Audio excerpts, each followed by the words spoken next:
Terrain and minis are a staple for any wargaming table, but they've all got to sit on something, right?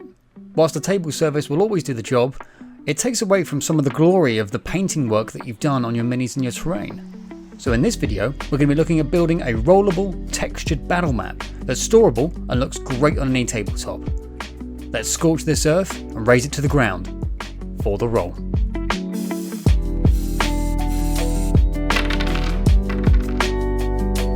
A good battle map is the base on which we can have some great immersive games, so I thought we could look at how to build our own for less. I wanted to make sure that this build came in for the same price or less than what you could purchase online. So I did a little bit of research and found the cheapest battle maps that you could buy online were through Etsy at about £35 roughly speaking. So this was my benchmark. I wanted to make sure that we had a quality build for the same price or less. Build better, but for cheaper. I've seen a few other YouTubers over the years build their own versions of textured battle maps that vary in levels of detail. Shout out to Eric's Hobby Workshop and Mel the Terrain Tutor for their insights. For this build, I wanted to make sure the skill level that was needed would fit everyone, whilst also still maintaining a good level of detail. For this build, you'll need poly-backed canvas sheets, minimum 4 by 7 feet, acrylic latex cork, builder's sand, isopropyl alcohol, and acrylic poster paints. Optional extras include flocking and homemade sealer.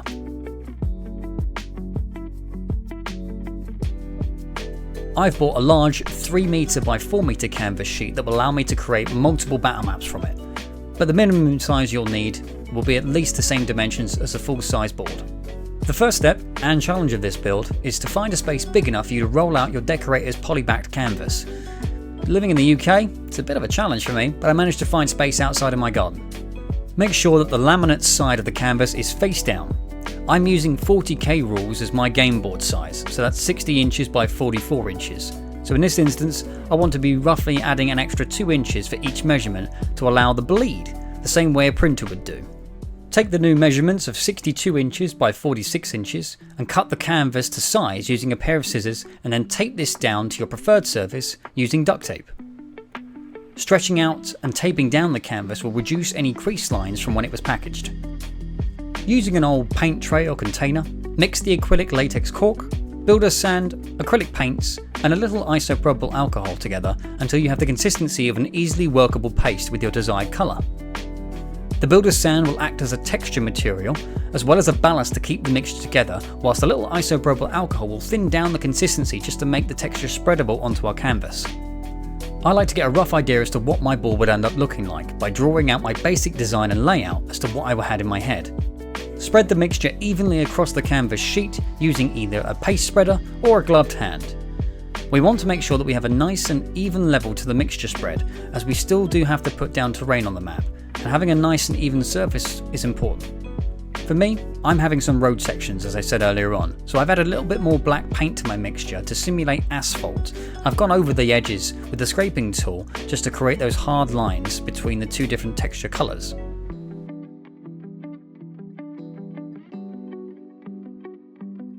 Once the base layer is down, you can then use isopropyl alcohol on a gloved hand just to tidy up any edges. We then want to leave this to dry until the point where the acrylic cork begins to firm up but is still malleable. This will then allow us to add in some extra detail where we see fit. For example, I've just got a couple of texture rollers here that I'm using to add a little bit of extra detail to the base layer.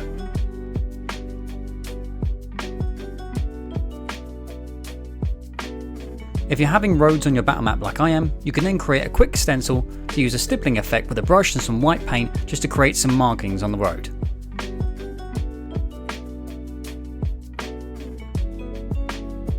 We can then leave the cork to fully dry, and once so, you can then measure out your full battle map of 60 by 44 and trim off the edges using a Stanley knife and a long straight edge.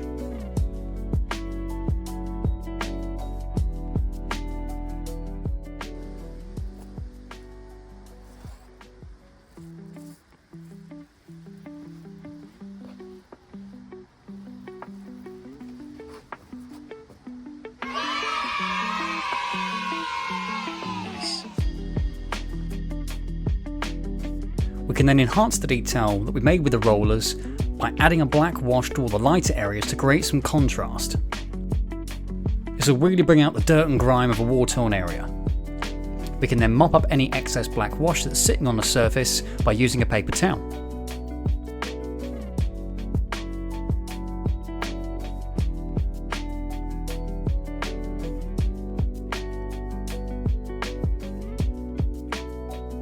Next, we can layer in some dirt effects by adding in a dry brush of a dark umber. This will tone down the whites of any road markings that we made earlier on.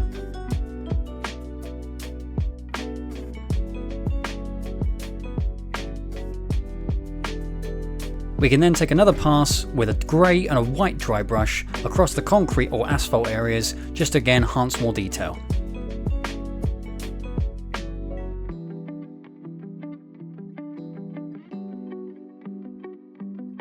Last but not least, add in some final texture with a bit of flocking and seal this in with the homemade sealer.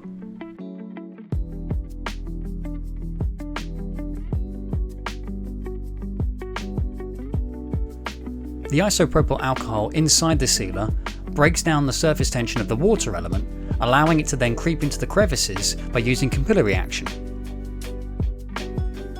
Spread the sealer just using droplets, and this will then create a solid bond between the base and the elements. Before we jump into the final reveal, let's go through our cost breakdown. We started with a budget of £35 plus £10 per postage and packaging for our battle map that we could order off of Etsy. The materials for our textured Battlemat came in as follows: polybacked canvas, £20 from your local hardware store; acrylic paints, £1 each from a dollar store or local pound store; builder's sand, £5 from your local hardware store; isopropyl alcohol, £4.35 from Amazon; and finally, acrylics latex cork, £7 for a pack of 6 from your local hardware store. When taking delivery into account for the printed battle map, ours comes in cheaper, looks much better, and we have spare material to create 2 or 3 more battle maps just for the price of corking. So if you wanted 3 different battle maps with different layouts, you could have all of these for about £55. Whereas if you ordered 3 online, it cost you about £135. Absolute bargain if you ask me. Now there is something to be said about the convenience of just ordering a printed battle map online and having it delivered to your door. Now, I think the textured battle maps look so much better, and I know this because I ordered one and you've seen it in previous videos.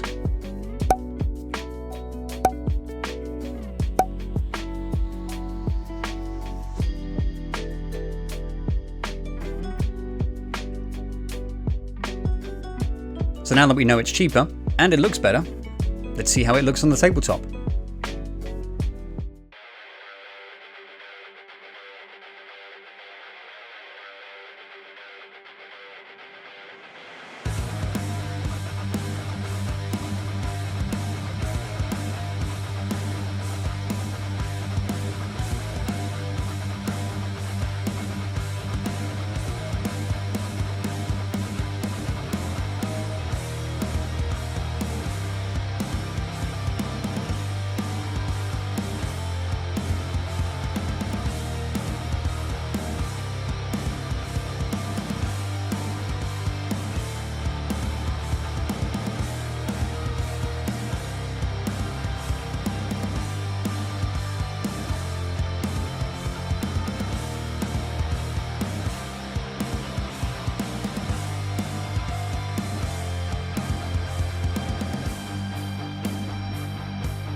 And that's it for another build.